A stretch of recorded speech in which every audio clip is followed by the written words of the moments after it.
Hello friend, how are you all. Welcome back my channel. Myself Nazia. Class 6 history NCERT की book चल रही थी। Chapter 11 हम लोग कंटिन्यू कर रहे थे। चैप्टर 11 में लास्ट क्लास में हम लोगों ने iron pillar, brick and stone buildings, sculpture, great stupa at Sanchi and बहुत अलग अलग तरीके के टेम्पल के बारे में हमने पढ़ा था।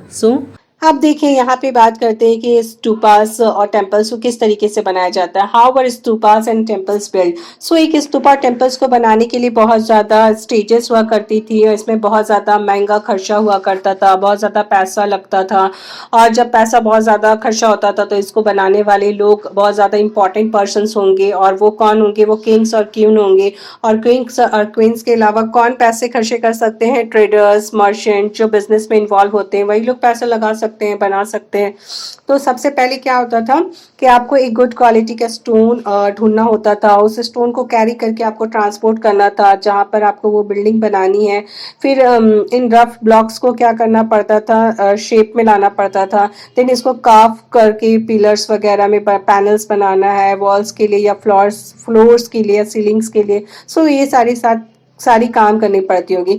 सो ये आप इमेज देखो, ये एक चट्टान रही होगी। ठीक है, इस चट्टान को काट काट करके ना इसमें छेद किया गया और छेद करने के बाद ये जो आपको पिलर्स दिख रहे हैं ना, इसको अलग से बाहर से डिजाइन करके इसको बाद में प्रॉपर मेजरमेंट लेने के बाद इस चट्टान को सपोर्ट देने के लिए ये बीच में पिलर्स को बनाया गया है। सो समझ रहे हैं ना फ्रेंड्स आप कि ये किस तरीके का काम है। मतलब बहुत ही ज़्यादा उस वक्त के जो क्राफ्ट मैन हुआ करते थे वो बहुत ज़्यादा टैलेंटेड हुआ करते थे और वो इस तरीके की चीज़ों को बना पाते थे।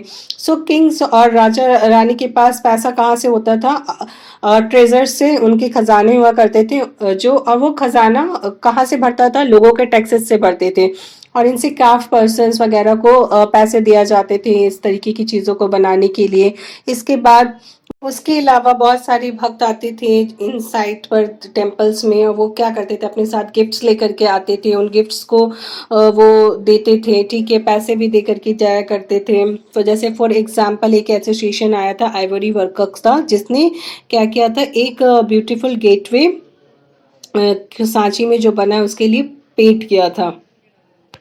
और जो दूसरे लोग थे, जैसे कि मैंने आपको बताया था, जो merchants, farmers, garland makers, perfumers, smith and hundreds of men and women, इन सब ने पैसा दिया है। ठीक है, तो और जिन जिन ने पैसा दिया था ना फ्रेंड, तो उनके नाम जो होते हैं इंस्क्राइब किए गए हैं उन पिलर्स में, रेलिंग्स में एंड वॉल्स में। सो जब भी आप ऐसी जगह पर जाओ, ठीक है, साउथ इंडिया में आपको ऐसे बहुत सारी जगह मिलेंगी, तो आप क्या करोगे?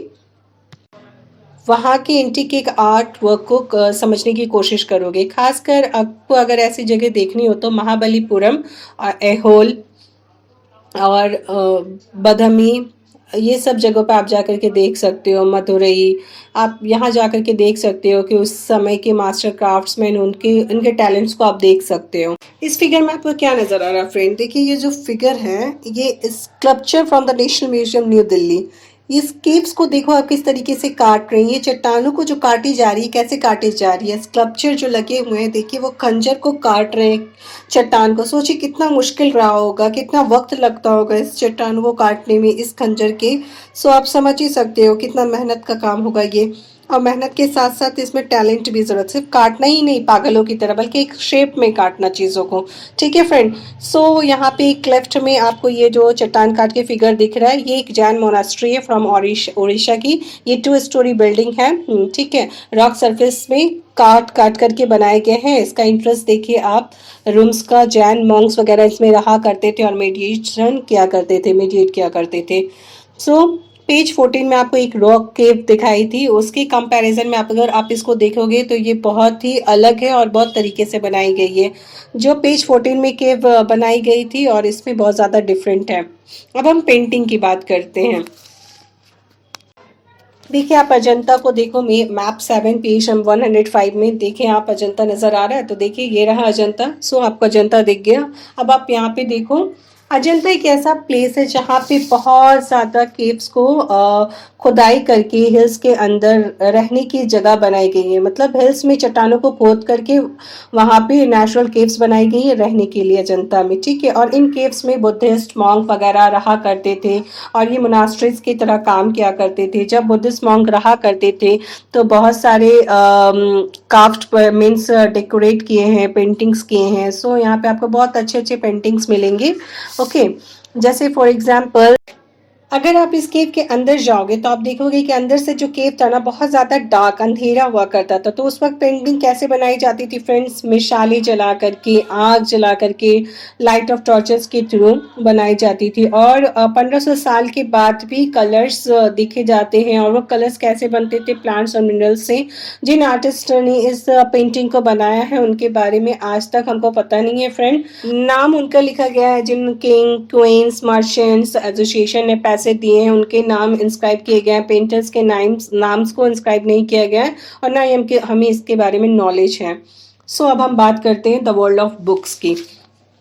देखिए बहुत ज़्यादा अच्छे एपिक्स लिखे गए थे। एपिक्स का मतलब क्या होता है? बहुत ज़्यादा ग्रेट जो मेन होते हैं, ठीक है, हीरो एज लाइक, ठीक है, जैसे भगवान वगैरह के बारे में स्टोरीज वगैरह लिखी गई होती है। एपिक नाम से ही लगता है, ठीक है। तो एक बहुत ज़्यादा फेमस एपिक है, तमिल एपिक है, ठीक है। शिलापदिकरम, ठीक है, कंपोज किया गया था एक पोएट नेम एलांगो। 1800 साल पहले लगभग 200 एडी में कंपोज की गई थी। इसमें एक मर्चेंट का नाम है कोवलन जो पोहार में रहा करता था। उसमें वहां पर एक लेडी थी जिसको इससे क्या हो गया था, प्यार हो गया था और उसका नाम माधवी था। और जब उसको इससे प्यार हो गया था तो उसने अपनी वाइफ को कन्नगी को नेग्लेक्ट करना शुरू कर दिया था। लेकिन बाद में कन्नगी ने क्या किया था, पोहार को छोड़कर के मथुरई चली गई। तो वहां पर पंड्या किंग था, राज था, ठीक है। पर वहां के राजा ने जो किंग था ना कोवलन, उसने मौत की सजा दे दी थी, ठीक है, और उसको मार दिया गया था। और कन्नगी जो थी इस बात पर बहुत ज्यादा नाराज हो गई थी और इसमें वो बहुत ज्यादा गुस्से में थी। जब वो गद्दी पर बैठती थी तो वो क्या करती थी, पूरे मदुरई शहर को बर्बाद कर देती थी। A description from the Silappadikaram. Here is how the poet described Kannagi griefs. यहाँ पर बताया गया है, ठीक है। O witness of my grief, you can not console me, it is right that your body fair than pure gold lies unwash here in the dust. मतलब वो अपने पति के लिए बता रही कि जो आपका शरीर था उसका शरीर गोल्ड जैसा था, जो भी उसका हस्बैंड था वो उसके लिए बहुत ही ज़्यादा गोल्ड जैसा था, ठीक है। वो कह रही थी कि जो अच्छा था वो यहाँ मतलब धूल मिट्टी में पड़े हुए हैं, उसका हस्बैंड मरे हुए पड़ा हुआ है, लेकिन वो क्या है, हेल्पलेस है, उसे छोड़ दिया गया है, वो कुछ नहीं कर पा रही है। क्या इस ज़मीन पे कोई भगवान नहीं है? क्या इस देश में कोई भगवान नहीं है? क्या यहाँ पर किंग की तलवार मतलब इस नो स्ट्रेंजर को मारने के लिए, इनोसेंट स्ट्रेंजर को मारने के लिए उठती है। एक कन्नगी का यहाँ पे ग्रेफ दिखाया गया है, ठीक है। एक और तमिल एपिक के बारे में बात करते हैं, मणिमेकालाई। मणिमेकालाई को सत्यनारायण ने लिखा था 1400 साल पहले। यहाँ पे एक स्टोरी दी गई है कोवलन एंड माधवी की डॉटर की, ठीक है।